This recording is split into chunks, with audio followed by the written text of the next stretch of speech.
Puede sentarse.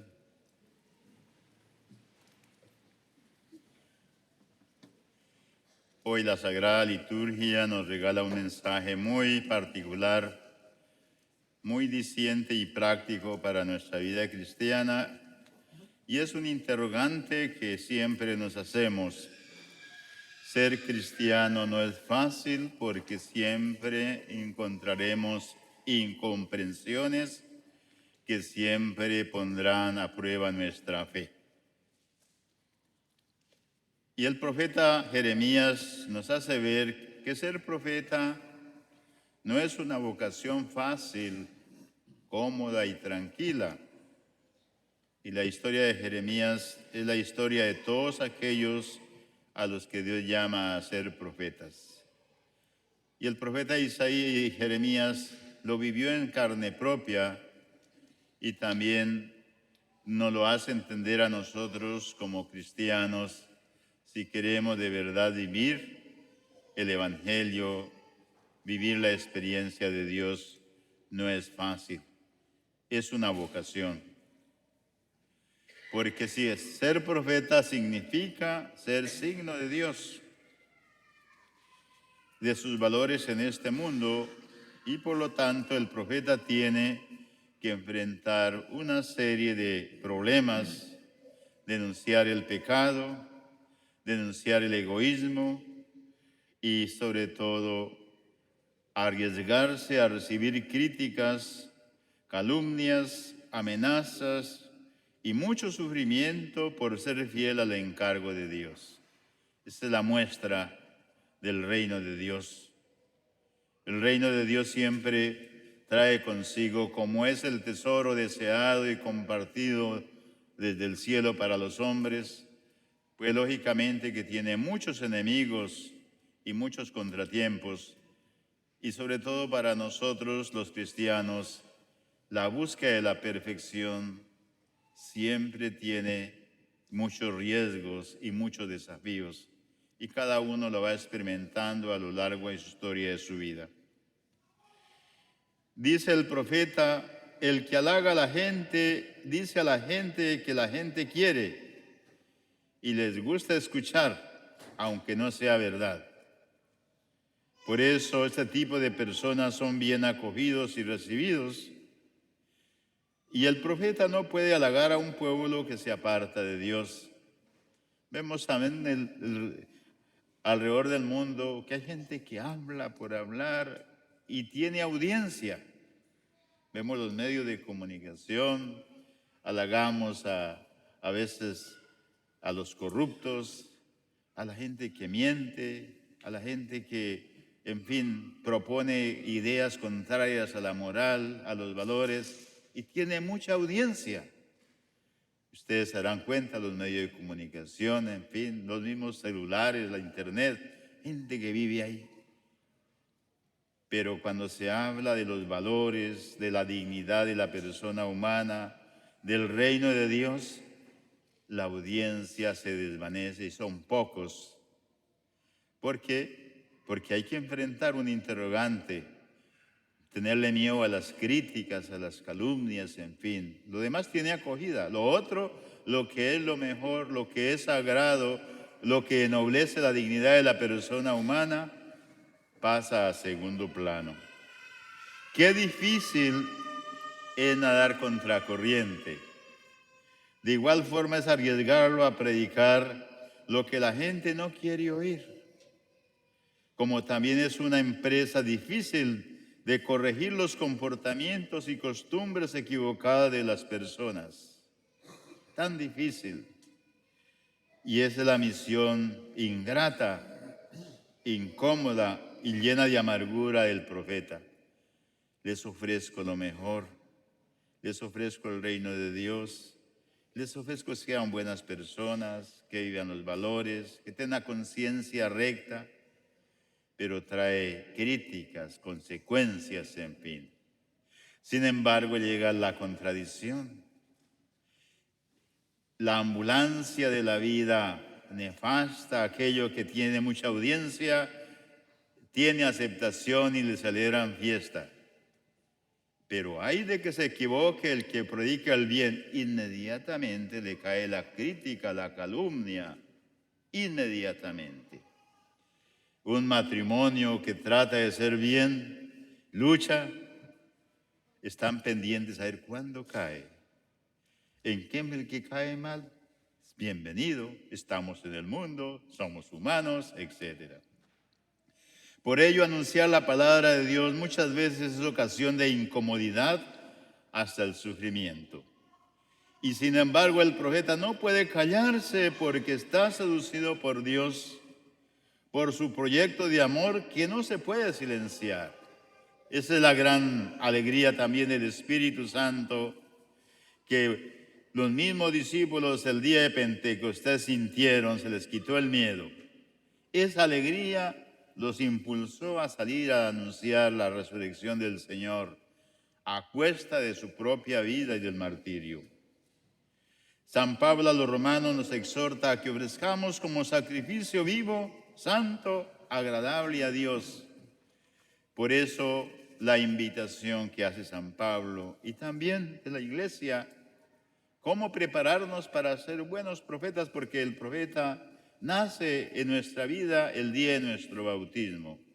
Y ahí comienza el desafío, porque precisamente en el credo nosotros, cuando hablamos de lo que creemos, no es una cuestión meramente teórica, sino que es todo el proceso histórico de la historia de la salvación del ser humano, que nace y que tiene su continuación de vida en la vida eterna. Por eso el credo hizo: creo en Dios Padre, Dios Hijo, Dios Espíritu Santo. Creo en la Iglesia, que es una, santa, católica y apostólica. Creo en la resurrección de los muertos y la vida eterna. Tal vez nos quedamos un poquito a lo antes: creo en Dios Padre, Dios Hijo, en la Iglesia, pero de ahí para allá, en la resurrección y la vida eterna, poco nos importa, porque el hombre vive metido en un mundo que no tiene trascendencia, y también de pronto nosotros. Cuando hablamos de la muerte como un medio de trascendencia, decimos: ese es un tema de mal gusto que no conviene a nosotros, y sin embargo está en la realidad nuestra. Por eso el culto primordialmente a Dios, el culto no es primordialmente pedir a Dios, agradecer a Dios, alabar a Dios, que desde luego es importante, aunque es cierto que todo eso lo rendimos en culto. Pero ojo, el culto consiste principalmente en ofrecer nuestro ser, nuestra vida y todo lo que somos y tenemos a Dios. Ese es el verdadero culto. Y ahí viene precisamente la transfiguración y el cambio de nuestra vida. El culto primordial es ofrendar nuestro ser, nuestra vida y todo lo que hacemos y tenemos a Dios. Y ahí viene el análisis, y ahí viene la evaluación permanente. Quiero ser santo, estoy trabajando para ser santo y quiero crecer en esa sabiduría y gracia delante de Dios y los hombres. ¿Y cuánto cuesta crecer en la sabiduría de Dios y en la gracia de Dios? Cuesta. Hay que ser signo de contradicción. Hay que luchar para hacer la diferencia de lo que el mundo es. Así seremos santos y agradecerle a Él, como dice San Pablo. Jesús nos habla en el Evangelio de negarse a mí mismo, de cargar la cruz y de perder la vida. Y lo hemos escuchado en el Evangelio porque los discípulos estaban asustados de que les hablaba de la muerte, que tenía que cumplir la voluntad de Dios. ¿Cómo le va a suceder eso? A veces nosotros también tenemos que arriesgar eso. En la misma familia, cuando se hacen los planes de la familia, de acuerdo al plan de Dios, cuesta. Por eso la familia debe ser el sagrario de la vida. Y cuando hablamos del sagrario de la vida es cómo fundamentar esa vida en orden al plano de Dios y a la voluntad de Dios. Hacer que crezca en sabiduría y gracia. Ese es el plan de la vida. Y entonces el análisis del papá y la mamá, mis hijos están creciendo en sabiduría y gracia delante de Dios y de los hombres. No quiere decir para que digamos felicitaciones, sino porque el complacerse en el Espíritu Santo es la sabiduría de Dios, decir, bendito sea. ¿Y cuánto cuesta? Cuesta. Y a veces le tenemos miedo a eso. Años atrás se nos decía que los cristianos habíamos venido a sufrir. Siempre decíamos, las abuelitas decían, en este valle de lágrimas. Pero yo lo decía en una forma cultural también, es decir, ¿cuánto cuesta ser feliz? ¿Cuánto cuesta tener paz? ¿Cuánto cuesta tener la verdadera y auténtica libertad para sentirse hijo e hija de Dios? Y desde ese perfil hacer sentir al otro también en la misma dignidad. Ahora el hombre moderno huye de la cruz porque cuando decimos hay que sufrir quiere decir que hay que arriesgarse a cambiar, a hacer la diferencia. Por eso Jesús, cuando dice, ustedes están en el mundo, pero no son del mundo. Mire qué respuesta tan maravillosa del Señor. Ustedes están en el mundo, pero no son del mundo. Tienen que hacer la diferencia. Nosotros en la sociedad ahora, nosotros somos del mundo y estamos para el mundo. Y servimos al mundo. Y nos olvidamos de nuestra vocación de hijo de Dios. Tenemos certificado de bautismo, de confirmación, de pronto, pero no vivimos de acuerdo al plan de Dios. Y eso trae sufrimiento. ¿Por qué le tenemos miedo al sufrimiento? A esa entrega, a ese compromiso, el cambio, luchar contra las tentaciones y todo eso. Ahora el mundo moderno huye de la cruz de Cristo, huye del sufrimiento. Casi nadie quiere sufrir, casi nadie quiere comprometerse. Se dice, ayune. Hoy, ¿cuántos de ustedes ayunan? O ayunamos simplemente por un rito, pero no por un cambio de vida. Y el ayuno va acompañado de la oración, de la limosna, de las obras de caridad. Y nos cuesta, y nos cuesta. Casi sin darnos cuenta hemos construido una sociedad donde lo importante es obtenerlo todo y ahora mismo. Ahora queremos saciarnos inmediatamente. Inmediatamente, ya llegará el tiempo de Christmas y todo eso. Los centros comerciales y atiborrados de paquetes por todos lados y sin una mirada de amor, nada de eso. Porque no queremos todo, todo. Y al día siguiente hay que botarlo, úsalo y bótalo. Y a veces queremos comparar nuestra vida también, úsalo y bótalo. Nuestra dignidad a veces fácilmente la destruimos y la mandamos a la caneca de la basura. Porque nos cuesta defender nuestra dignidad, nos cuesta luchar contra el pecado, nos cuesta luchar contra nuestras debilidades, contra el egoísmo, contra la soberbia, nos cuesta. Pero hablamos mucho de Dios.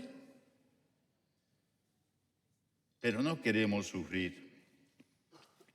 Tenemos excesivamente una educación permisiva, una falta total de autodisciplina. Me encanta esta frase. Nos falta autodisciplina. Exigimos disciplina para los demás, pero nos falta esa autodisciplina personal.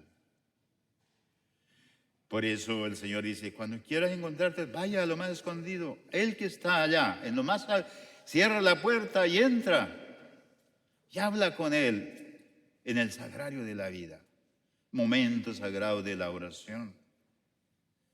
Ahora es fácil, es, rece por mí que no tengo tiempo. Rece por mí. Pero nos falta entrar en el silencio, esa autodisciplina para encontrarme conmigo mismo y evaluar mi vida también. Y ahora ese individualismo que todos lo hacemos por internet, por todo eso. Y nos estamos separando hasta de Dios también. Voy a mandarle un correo a Jesús que me conteste. ¿Por qué no queremos hablar con Jesús? No quiero hablar con mi vida, de lo que interiormente siento, esa falta de amor, esa falta de felicidad y de paz.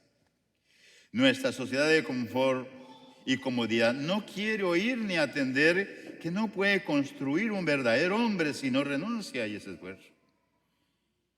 La sociedad de consumo nos está quitando esa capacidad de renuncia de trabajo. Úsalo y bótalo, úsalo. Y así queremos también.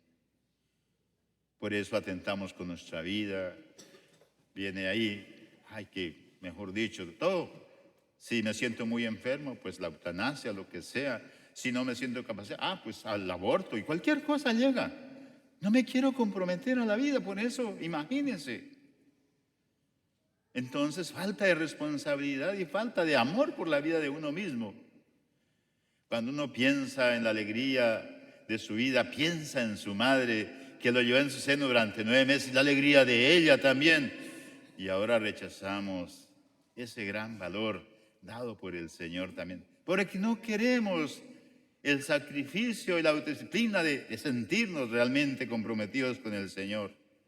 Si el Señor no hubiera tenido disciplina, no había cargado la cruz, no había llegado al Calvario, no había hecho toda esa revelación de salvación para nosotros, si no le hubiera tenido miedo a eso.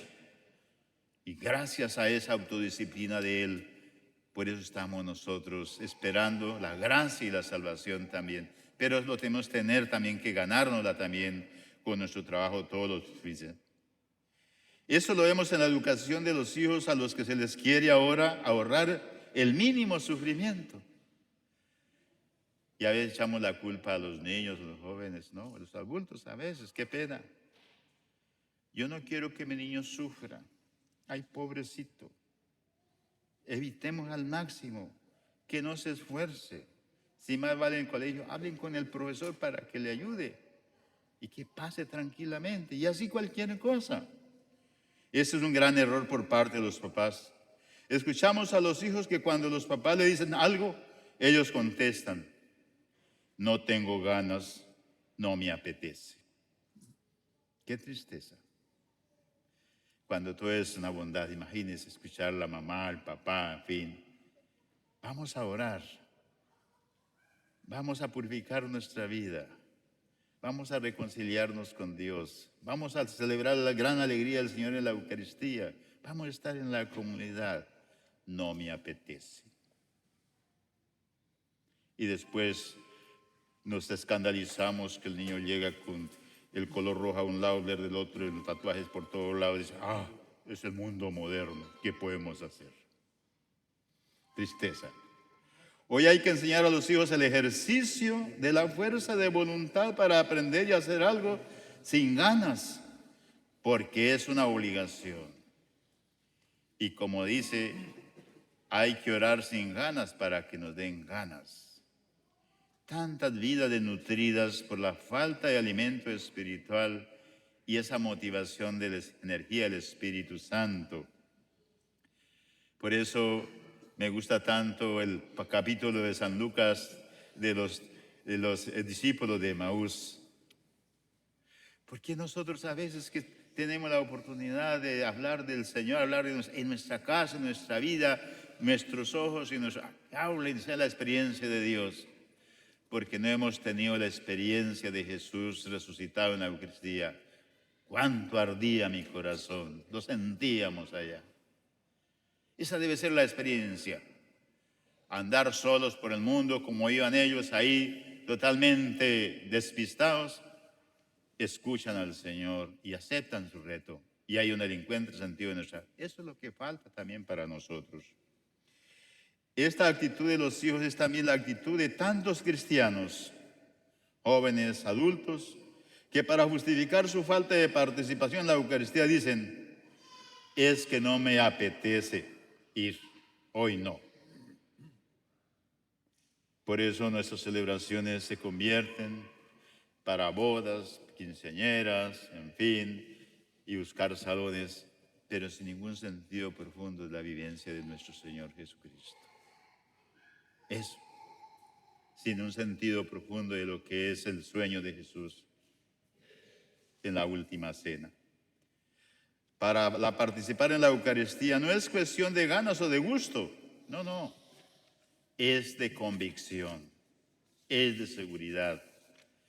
Por eso las 3 virtudes teologales que son contundentes, fe, esperanza y caridad, requieren un compromiso frontal, radical en nuestra fe, en lo que yo vivo. Esperanza, certeza y amor es el dar la vida. Y no ponerle condiciones a mi compromiso de vida.